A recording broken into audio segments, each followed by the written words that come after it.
aguardando os irmãos e irmãs no mais um encontro de reflexão, mais um encontro de comunhão.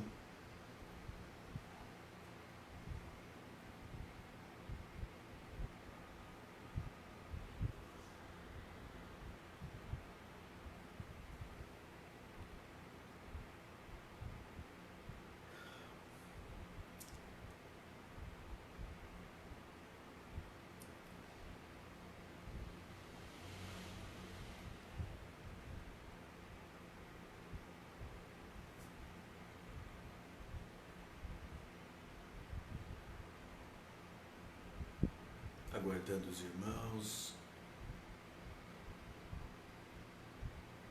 aguardando boa noite, irmã.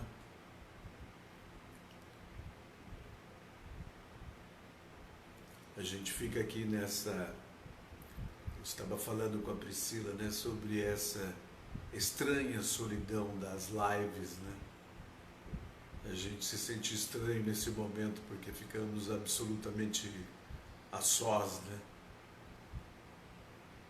Tem o momento da preparação, da reflexão, da meditação, né? E a gente vai construindo esse momento de reflexão. Sejam bem-vindos. É mais uma noite que a gente está aqui para dividir, compartilhar com vocês a experiência da reflexão.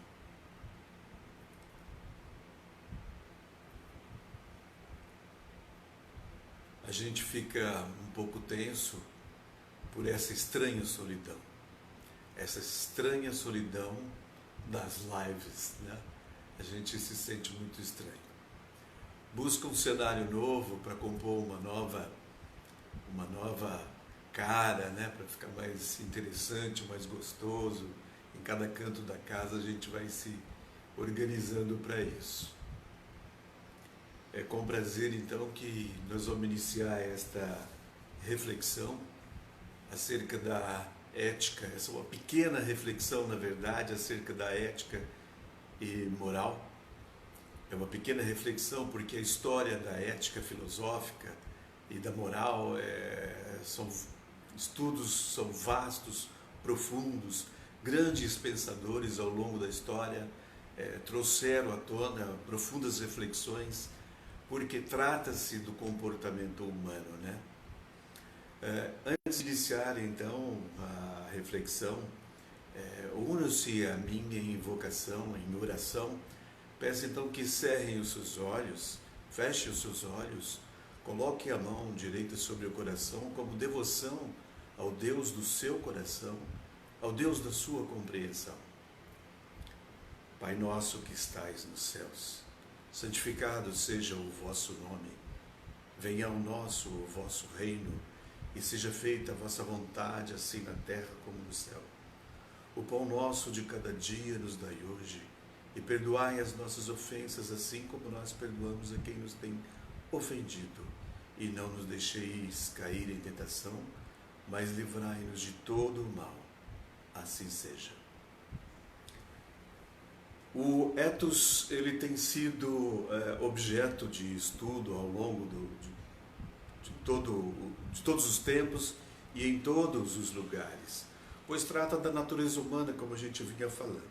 É uma preocupação com o seu modo de comportar-se, seja na conservação de uma determinada cultura rígida, ou seja, a partir de grandes transformações e mudanças, e reconhecimento das diferenças que a vida em sociedade demanda, né? E nós vivemos momentos muito difíceis, cujas demandas são muito difíceis de serem repensadas a partir do paradigma ético que até então na humanidade vigora, né?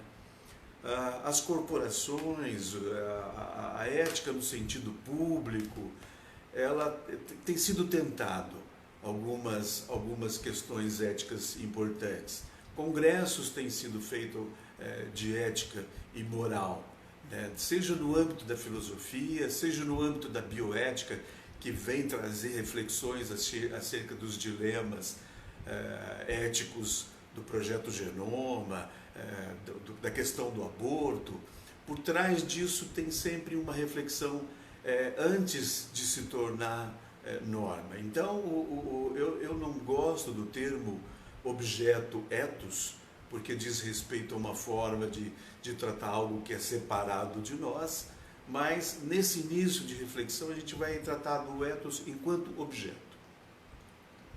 O objeto ethos, então, ele tem sido estudado, tem trazido a reflexões importantes, e a questão fundamental é que o ethos ele tem uma ação teleológica, digamos assim.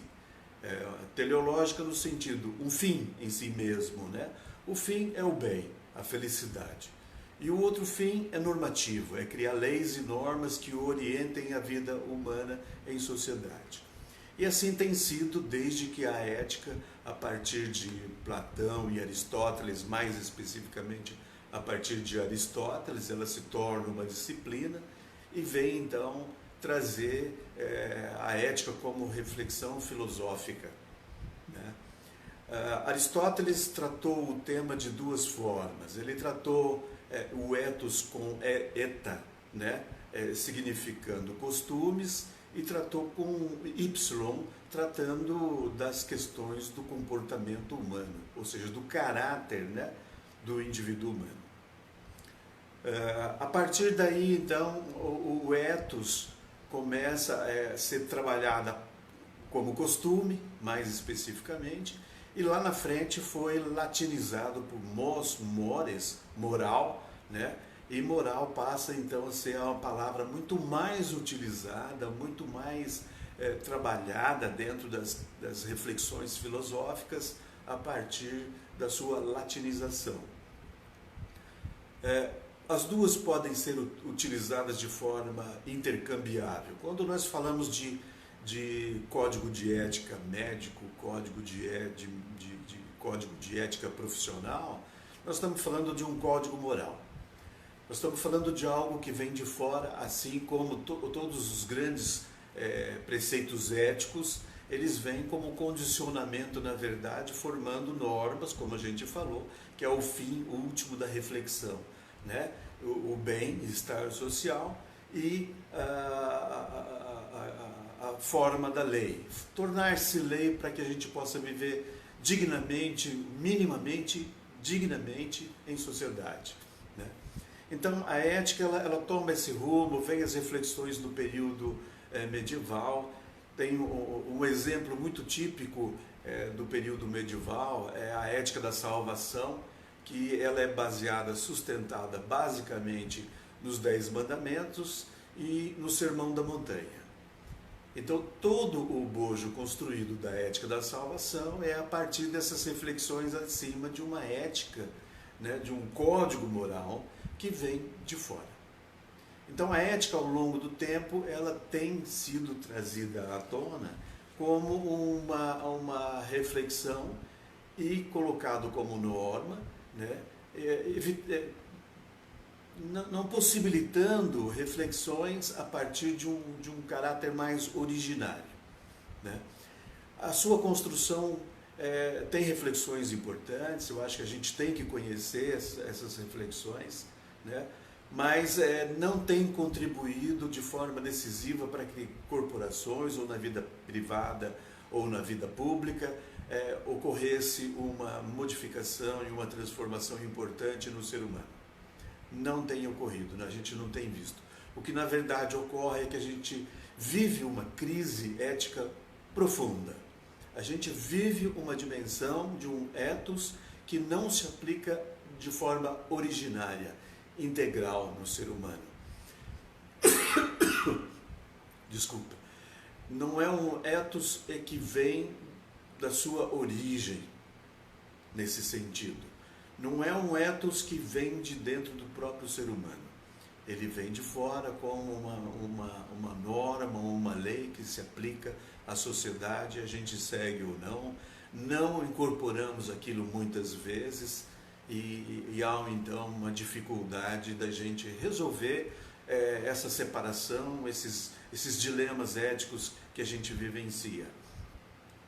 Por volta dos anos 70, Beauchamp Childress, dois canadenses, desculpa, eles formularam alguns preceitos chamados principialismo para nortear a bioética. Com o projeto Genoma, houve uma grande demanda para os problemas que dali adviriam com a questão genética, ou seja, o paradigma biológico. A bioética vem então com o principialismo, são 4 princípios, tentando nortear as reflexões frente aos dilemas éticos enfrentados pela nova biologia, pela área da saúde mais especificamente, que vive esses dilemas muito fortemente. Não é fácil para um profissional da biologia que vive enclausurado no seu laboratório, ou do profissional de saúde que não tem esse embasamento filosófico, uma capacidade de refletir frente aos dilemas que ele enfrenta no dia a dia. Não é fácil. Então a bioética trouxe o princípio de beneficência, o princípio de não maleficência, o princípio de justiça e o princípio de autonomia. Mas todo esse principialismo sustentado numa tradição da metafísica, muita metafísica, lógico, da metafísica tradicional, de origem kantiana. Autonomia, a gente está falando de Kant, a gente não está falando de outro preceito, a não ser toda a formulação filosófica a partir de Kant, que reconhece na autonomia, né, reger-se por suas próprias leis, na autonomia de cada indivíduo, de cada ser humano, o seu poder de decisão sobre si mesmo, né, e essa autonomia limitada pela liberdade, pela igualdade, ou seja, reconhecendo no outro o seu ser igual. É lógico que isso tem uma profundidade de reflexão e comporta, mas ainda não traz uma reflexão na origem da grande questão da ética filosófica, né? Da ética, da forma como a gente pensa e preconiza. Gosto de pensar que a ética ela tem hoje, para mim é muito difícil falar de ética nesse sentido, porque já incorporei uma dimensão da fenomenologia onde não se trata de ética, mas de ontologia originária, ou seja, a questão é do ser. A ética, enquanto ética, ela trata de um outro momento e que, esquecendo do ser, como nós falamos naquele período da contemplação e da meditação, houve um esquecimento do ser. A metafísica, a partir de Platão e Aristóteles, é centrada na razão. É centrada na razão e esquece as dimensões do ser essencial que a gente vem tentando resgatar, tentando trazer uma reflexão sobre o sentido e significado desse ser essencial que reside em nós. Então, eu gosto de dizer que eu hoje não sou mais o indivíduo ligado à ética filosófica. Eu sou ligado à ontologia originária, eu sou ligado à fenomenologia, porque tenho uma outra visão a partir das experiências que pude ter ao longo desses anos, através da contemplação e da meditação. Vejo como única possibilidade do ser humano modificar-se, entender a realidade do mundo que o cerca, entender a si mesmo, no seu processo de autoconhecimento, em busca de uma autorrealização, compreensão da realidade que vive, no seu ambiente mais próximo, na vida em sociedade e no mundo em que nós habitamos. A gente vive muito separado, isso é fato. Nós somos seres fragmentados, vivemos separados, nós temos fronteiras, nós temos religiões, nós temos formas de pensar em que, por mais que se tente uma convergência de paradigmas, ou seja, o paradigma da biologia, o biológico, o ontológico, o histórico, o psíquico, social e transcendental, não vão dar conta, a convergência desses paradigmas, dessas ideias, não vão dar conta de chegarmos a um bom termo. Nós podemos resolver alguns dilemas éticos, mas não conseguiremos traduzir o real e verdadeiro significado da existência humana na sua relação com a natureza, na sua relação com o outro, com as dimensões do outro. Vejo essa única possibilidade, como a gente buscou o entendimento e a reflexão na contemplação, o exemplo típico da contemplação de uma obra de arte, o meu ser essencial, ou seja, daquele ser que vai além do meu ego, ele se identifica com o ser essencial do artista e nesse momento ocorre aquele lapso da experiência da contemplação. Nós estamos falando da contemplação, nós estamos falando de algo que reside em nós, de um ethos que reside em nós.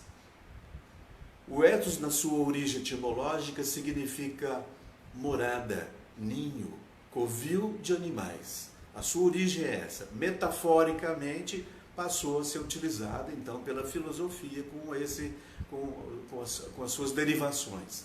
Mas, quando a gente busca na origem, na raiz da palavra, não muito diferente da palavra oikos, que também significa morada.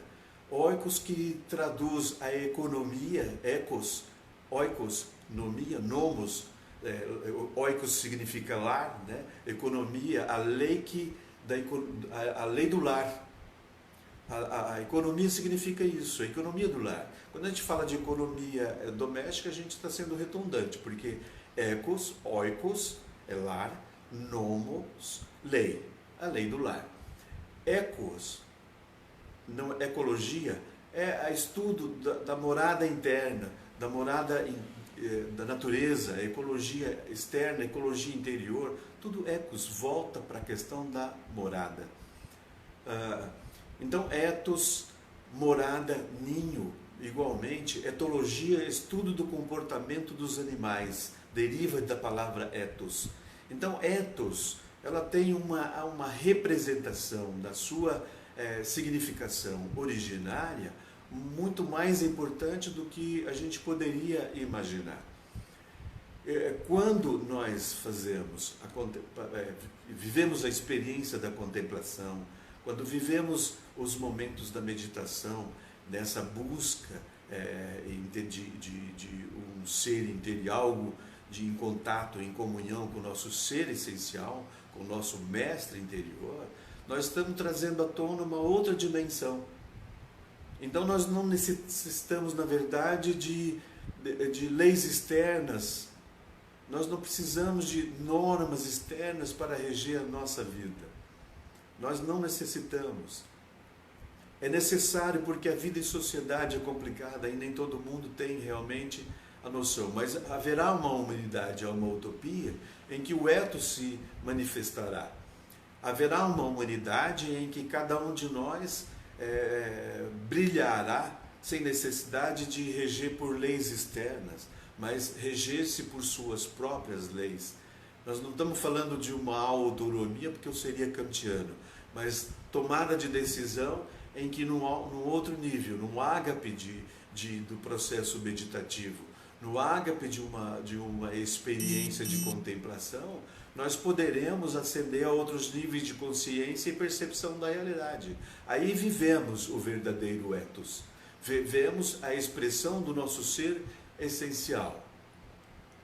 Não é fácil, é uma trajetória, mas a gente tem que ter essa busca incessante, diária, todos os momentos da nossa existência. A gente tem que estar conectado com o nosso ser essencial para que a gente realmente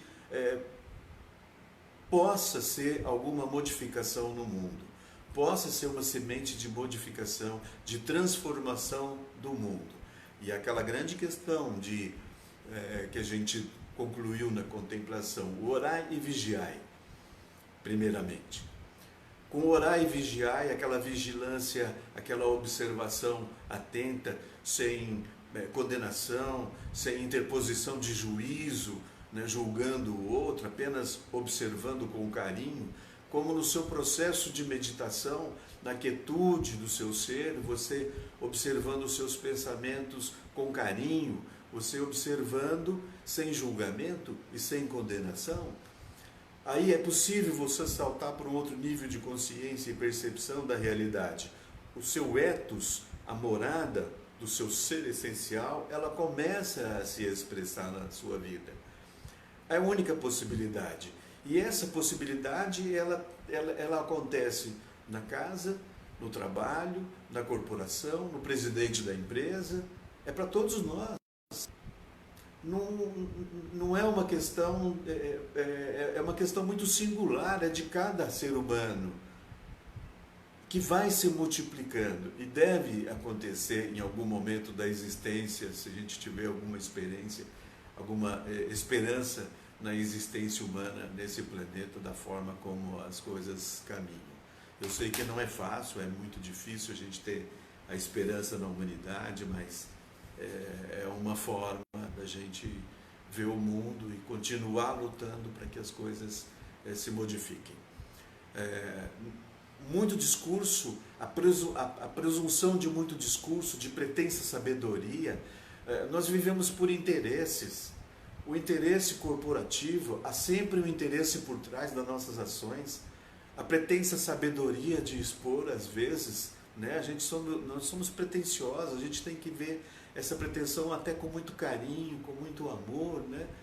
A gente tem a pretensão de ser um baita do empresário, mas tem o interesse em tirar proveito do outro. O trabalhador que quer tirar o proveito do empresário, do seu patrão. É uma vida de muito interesses. A gente só vive por interesse em ganhar, em ser o melhor, em conquistar, em ter sucesso. Onde a gente vai parar com isso? Nós vivemos fragmentados, nós vivemos separados da verdadeira dimensão do nosso ser essencial, porque nosso olhar está para fora, não está para dentro. A gente tem visto insistentemente nas tradições sapienciais, nas fraternidades, o conhece-te a ti mesmo, busca-te a ti mesmo. E o que a gente busca?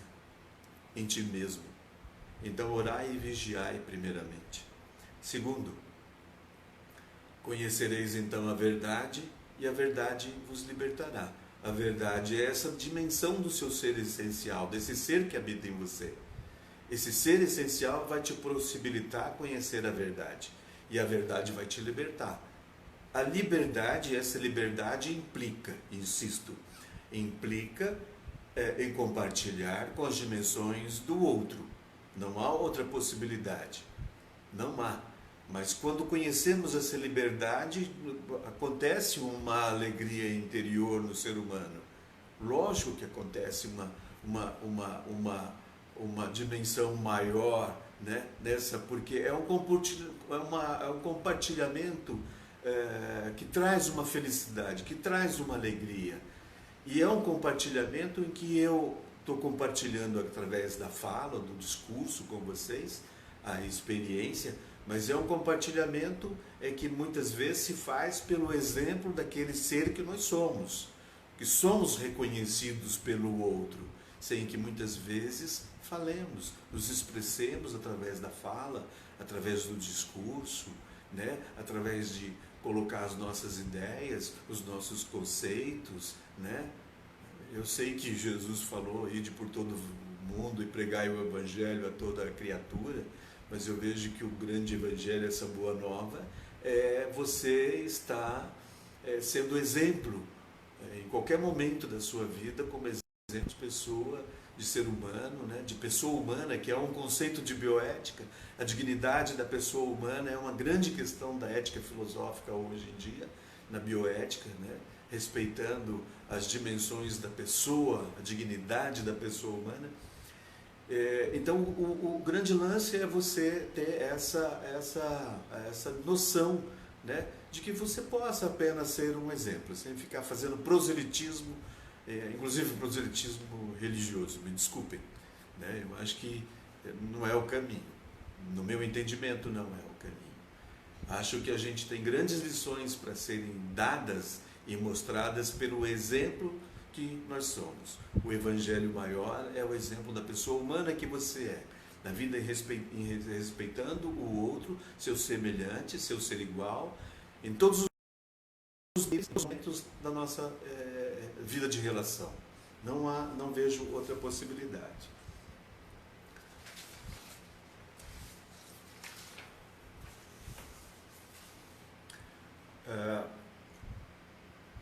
Então, a ética originária, através dos seus pressupostos,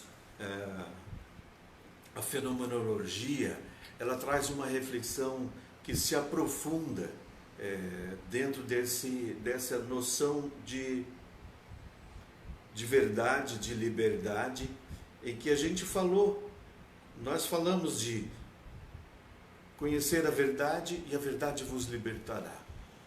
Quando você compartilha, então, esse momento da liberdade, porque ela é compartilhada, né? Quando você vive esse grande momento de compartilhamento, a gente retoma aquele momento que a gente refletiu. Amarás ao teu próximo como a ti mesmo. Aí você, então, conhece a verdadeira dimensão do amor ao próximo. Até então, a gente está só tentando amar ao próximo como a ti mesmo. Mas não chegamos naquela dimensão do amor maior, né?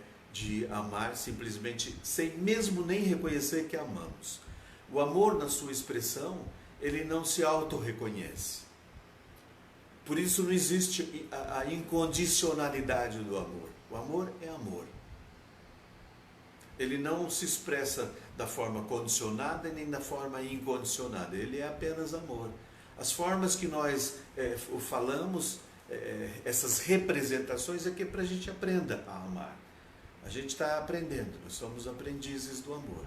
Então a gente busca, né, entender que é condicionado, né, um amor direcionado, que ele é incondicionado muitas vezes, quando se trata de um pai por um filho, a gente fala que é um amor incondicional, mas o amor, na sua expressão, ele é simplesmente amor. Essa distância a gente só vai conseguir quando o autoconhecimento e essa dimensão do encontro com o outro, no amor ao próximo, amarás ao próximo como a ti mesmo, ela se perfaz. Conhecendo o amor ao próximo, a gente está um pulo daquela grande questão do Cristo, né? Vivo, não mais eu, mas o Cristo vive em mim.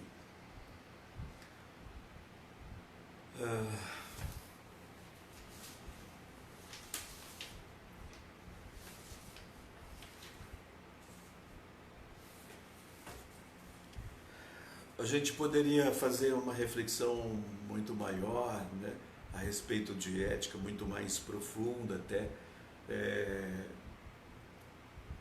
Não trouxe o tema da compaixão, porque eu gostaria de tratar num outro momento da compaixão, que está tudo, a gente vai e volta no mesmo lugar.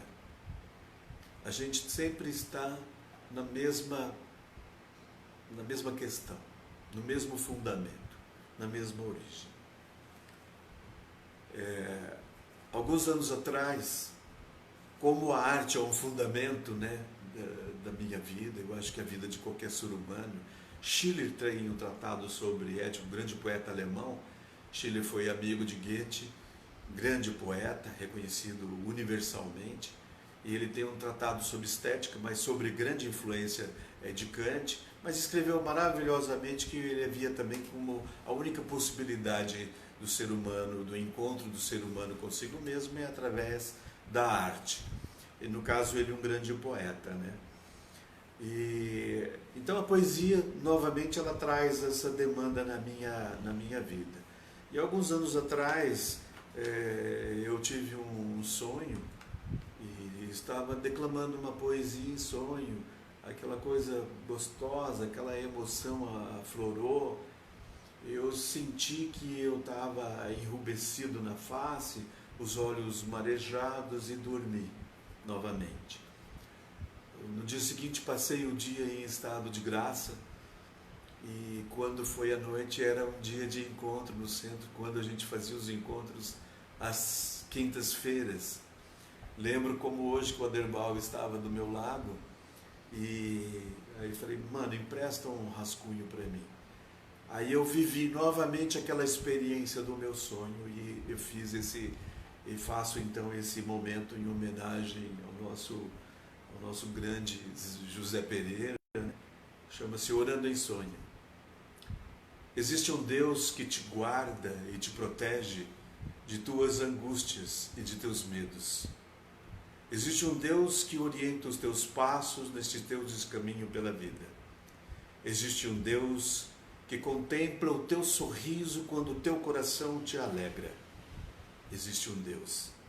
Existe um Deus que te preenche e te ilumina em teus infinitos espaços, te acendendo em luz. Existe um Deus para que teu filho seja abençoado e te dê sentido à tua vida. Existe um Deus. Existe um Deus para que tua esposa e companheira seja tua representação do amor. Existe um Deus para te derramares em bondade e misericórdia e compreendas, filho meu. Eu sou o teu Deus eterno e habito as profundezas e as superfícies do teu ser. Teus olhos em sonhos marejados são as expressões do meu ser, pois tu e eu somos um, amado filho meu.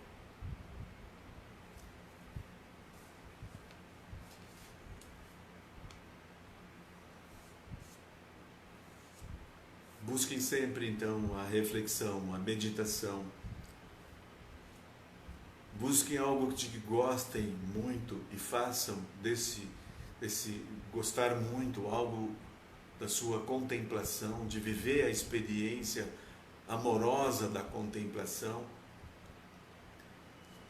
Busque em cada momento da sua existência viver na plenitude do seu ser.